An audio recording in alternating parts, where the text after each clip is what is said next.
Welcome to episode 110 of the show with no name. I'm your humble host, Nick, and today we're going to be exploring this little old farmer cemetery out here in the middle of nowhere in Lincoln County, Washington. This cemetery goes by the name of the Spring Creek Cemetery. Let's get into this. Like I said, this cemetery is literally in the middle of nowhere. And like a lot of these old farmer cemeteries out here, there's not a whole lot of glitz or glam either. They get pretty down to the point in their cemeteries here.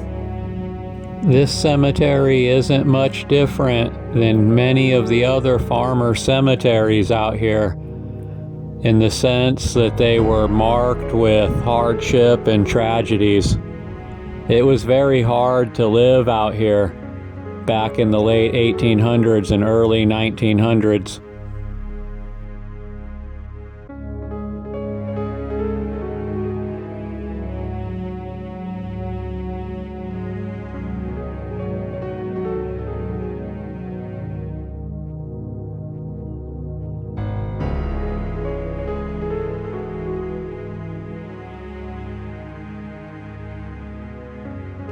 This is a photograph of Margaret and Charles Quavel's headstone right here.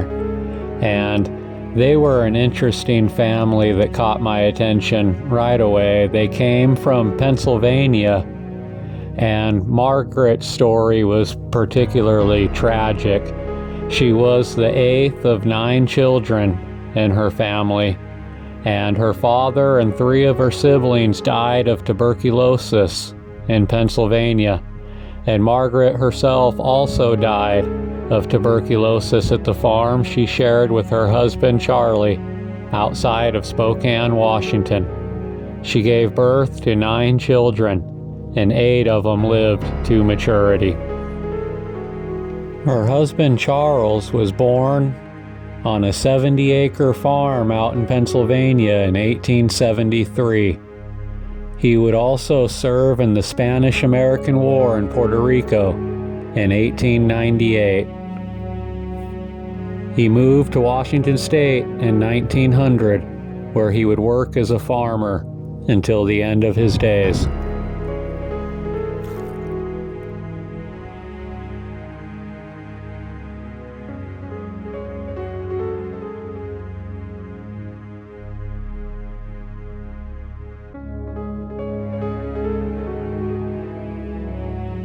Now I'm going to talk about a couple whose names were Calvin and Margaret Bentley. Calvin Bentley was in the infantry in the Civil War, and he was born in 1832 in Ohio. He would die, unfortunately, pretty young at 56 years old, and he would leave his wife as a widow for many, many years. His wife, Margaret, would pass away on May 2nd, 1919, at the age of 83, after she was ill for several months.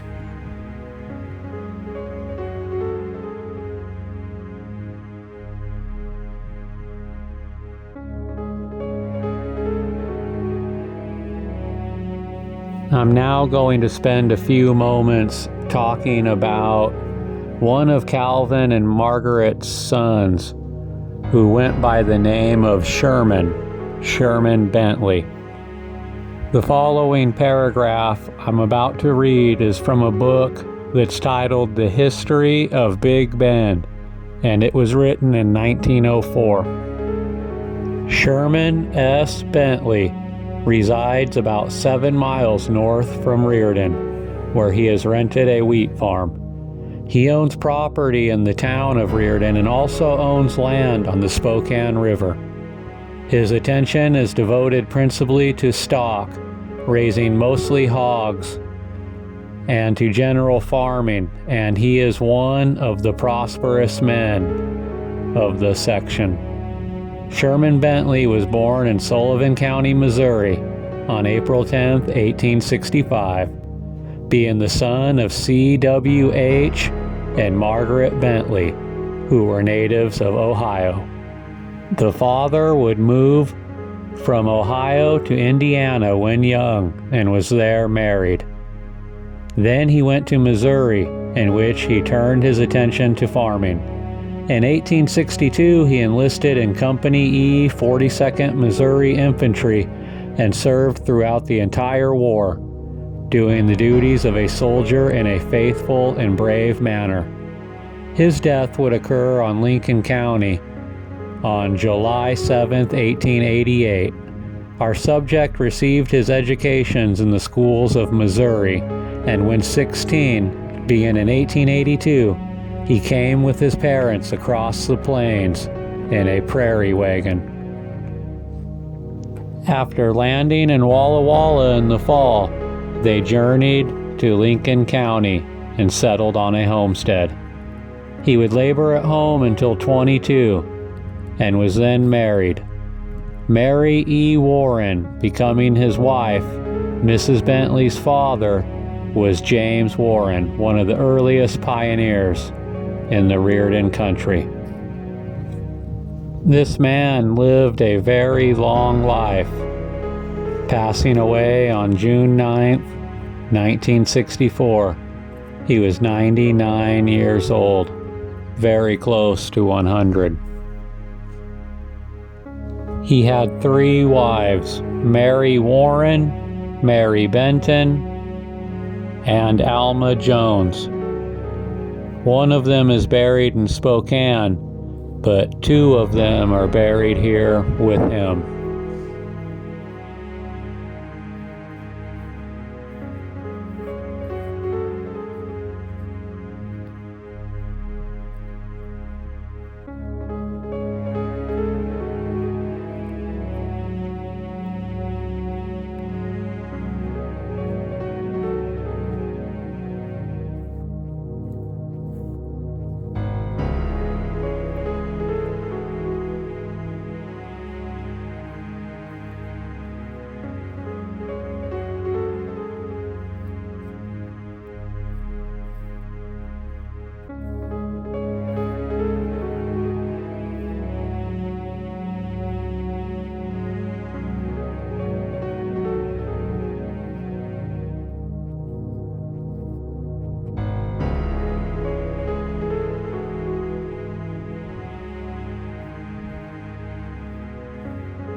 I'm going to talk about William and Mary Capps now.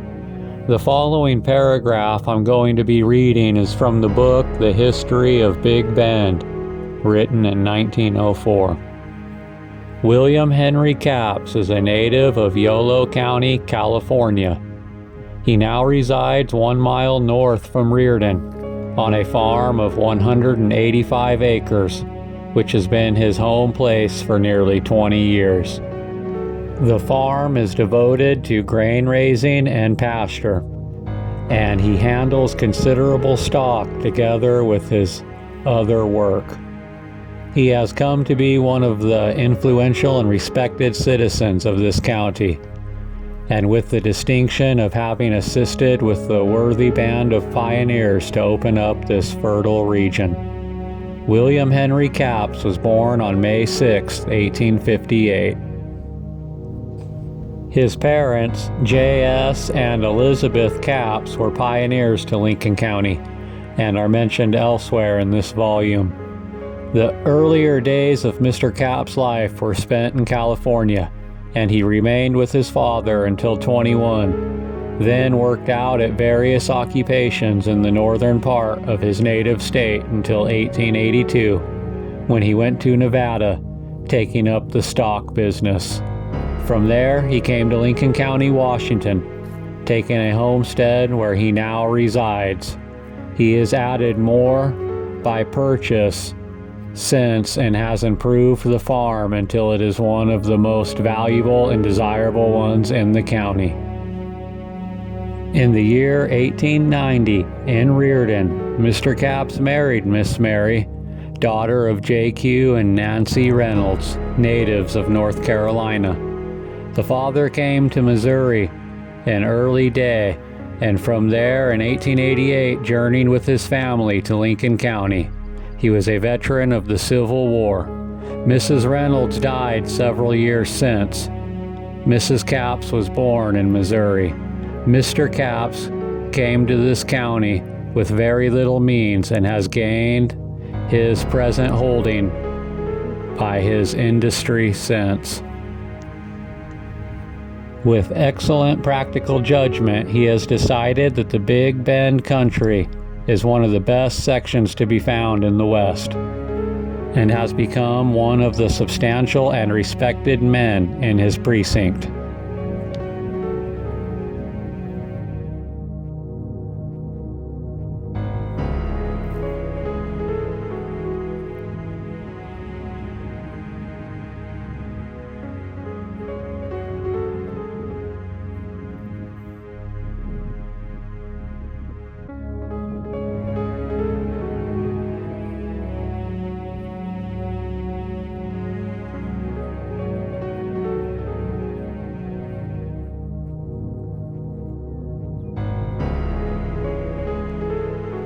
Now I'm going to talk about a couple whose names were Otis and Mildred Greifendorf. And I wanted to touch this couple's story specifically because it's one of the few happy stories that you get out in these cemeteries. This is kind of a love story, if you will. Otis J. Greifendorf of Reardon died January 25th, 1989 in Lincoln Hospital. He was 79. Mr. Greifendorf was born on September 30th, 1909 in St. Paul. His parents were Leo August Greifendorf and Agnes Harrison. He had a brother Bud and a sister Ruth. In October 1911, he was baptized into the evangelical faith. His conversion to Catholicism came at the age of 13 in 1924. He was raised in St. Paul, where his father worked for the Great Northern Railroad. He graduated from high school there in 1929. That same year, he joined his father and worked for the Great Northern Railroad at various jobs. His route was from St. Paul to Seattle, with a stopover in Spokane. On one of those stopovers in 1934, he met Mildred Childs at a dance. 2 years later, on September 22nd, 1936, they were married at the Cathedral of Our Lady Lourdes in Spokane. In November 1946, they adopted a son, John Leo. Mr. Greifendorf took an early retirement from the railroad in 1971. He and his wife moved to Reardon and lived on the Childs Ranch until they bought a home in town. In 1986, the couple celebrated their 50th wedding anniversary.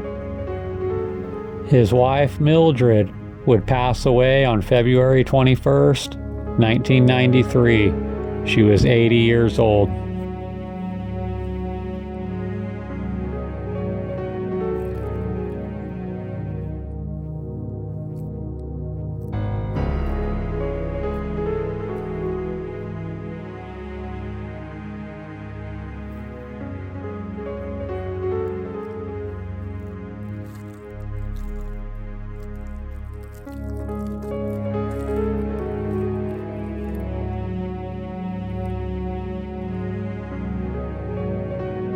I'm now going to talk about a murder-suicide that occurred out here in Reardon, Lincoln County, Washington.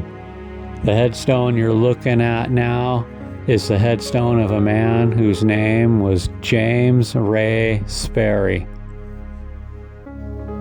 Believed to have been crazed by jealousy, Ray Sperry, age 41, traveled from house to house at Reardon at about 5:30 p.m. Tuesday and instantly killed Miss Velma Beeman, 19, Doe Lanthram, 27, and James Duber, 30. Wounded Stephen Lanthram and then shot himself. Sperry, who lived in the Reardon district since boyhood, had been keeping company with Miss Beeman for about a year, until recently, when it is said that she refused to associate with him and began going out with Dow Lanthram. This is from the Davenport Times.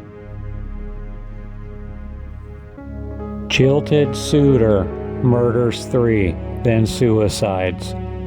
Sperry, apparently crazy, shoots victims through hearts. 4 persons today lie dead in Reardon, 24 miles west of Spokane and just over the Lincoln County line, following 3 murders and a suicide there about 5:30 p.m. yesterday. The dead are Miss Velma Beeman, age 19, Dow Lanthram, age 27, and James Duber, age 30, and Ray Sperry, age 45, who killed the other 3 and then took his own life when he believed he was being cornered. That Sperry was insane is believed by all residents of the town who were shocked by the suddenness and size of the tragedy. Reardon residents believe Sperry's mind gave way because he was jilted by Miss Beeman, with whom he had kept company for nearly a year, and that he had planned the wholesale murder several weeks in advance. Main Street in Reardon today carries on, but little business, as most of its residents are standing in little knots, braving wind and rain, discussing the events of last evening. Reaching Reardon about 5:15 p.m. on a motor bus from Spokane, Sperry lost but little time walking to the Charles Travis home where Miss Beeman was working. So quiet did he knock that Miss Travis did not hear the rap. Miss Beeman, born and raised in the Reardon community, went to the door where she was shot by Mr. Sperry. Mrs. Travis claims that she did not hear the shot, and when the girl fell moaning, Mrs. Travis believed she was laughing. The husband rushed to the girl's aid and saw Sperry walking towards the Lanthram home nearly 2 blocks away. The girl lived about 30 minutes. At the Lanthram home, Sperry knocked. When the son, Dow, age 27, answered, he was shot down without warning. The bullet from a .32 caliber automatic pistol that crashed through the young Lanthram struck the father, Stephen Lanthram, in the abdomen and made a flesh wound. Dow Lanthram is said to have kept company several times with Miss Beeman since she refused to marry Sperry about a month ago. Sperry then went south across the Northern Pacific tracks to the main business corner, the Duber Motor Sales Garage, where he tarried but a moment. He asked for James Duber, who looked up from fixing a tire chain as Sperry's gun spat fire. Duber fell dead. The murderer then inquired for Undertaker W.A. Hard at the Raymar Hardware Company store. Not finding him, Sperry started in the direction of the Hard home by cutting through an alley to the east. As he emerged on the street, men were approaching from several directions. It was in front of the Driscoll home that he put a bullet through his right temple and expired. According to information gained in Reardon today, Sperry had worked during the summer for the Reardon Telephone Company, of which Mr. Duber was secretary-treasurer. It is said that Sperry resented being discharged a day or two before another man who had been employed later. He believed Mr. Duber was responsible for his being let out. Along in 1960, Sperry is said to have had some words with the undertaker Hard over the settlement of a bill. The matter had been smoothed over, and Sperry had apparently been on friendly terms with everyone in the town. Bodies of the 3 victims are at the rooms of the Giroux Undertaking Company in Reardon, while that of Sperry is at Undertaker Hard's rooms. So far, no funeral arrangements have been made for either the slayer or his victims. All 3 victims were shot directly through the heart, according to C.J. Giroux, Undertaker, who claimed that if the 3 wounds had been on one body, a 50-cent piece would have covered all 3. A second bullet fired at Mr. Duber struck his left temple. So close did the slayer hold the gun to Miss Beeman's breast that her clothing was severely powder burned.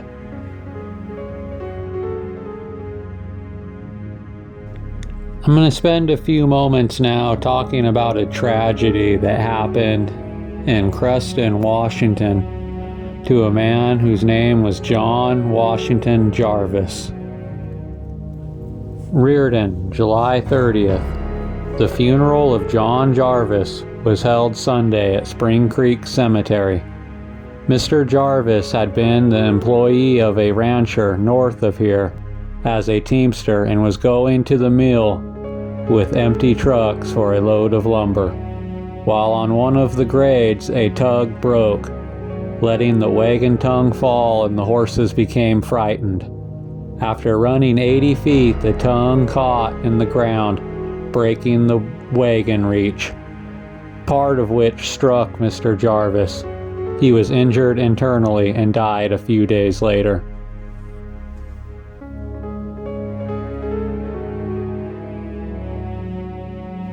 I'm going to finish this episode today talking about a pioneer who went by the name of Joseph Thornbrew. Joseph Thornbrew, who died at his home near Mondovi, June 23, 1902, was one of the best-known pioneers, not only of Lincoln County, but of the state of Washington, having arrived in the state in the fall of 1879. With his wife and family, he crossed the plains by wagon, from Osage County, Kansas, to Almota on the Snake River, Washington, and during the spring following the fall of their arrival came to Lincoln County, settling first on Spring Creek, north of where Reardon now stands. They were the first white settlers on the creek, and almost the first in that section of the country. Mr. Thornbrew took a homestead here, upon which the family lived until November 1892, when they purchased the present home of the family where Mr. Thornbrew spent his declining years. Joseph Thornbrew was born December 10, 1834, in Coles County, Illinois. He received a common school education, learned the carpenter's trade, and at an early age removed to Bremer County, Iowa. He was the son of Isahel and Rebecca Thornbrew, both of Pennsylvania German descent. He was married on June 30, 1853 to Julia McCain, a native of Indiana, born on March 15, 1834, who at the time of her marriage was a resident of Bremer County. 9 children blessed this union.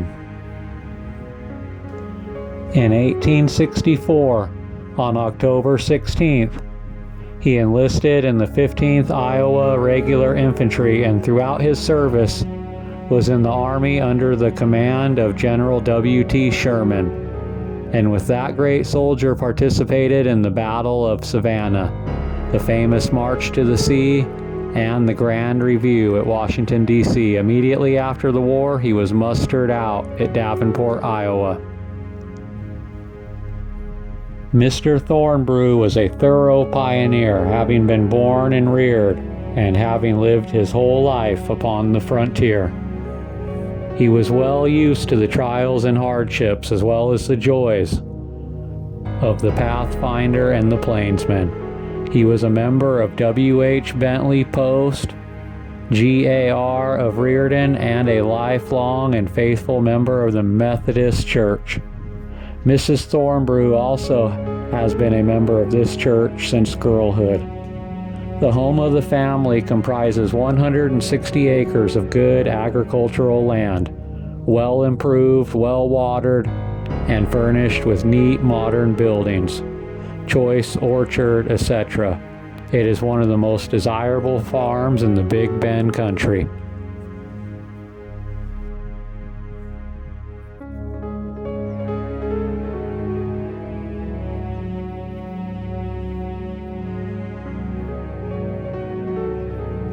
I hope you enjoyed my documentation of Spring Creek Cemetery.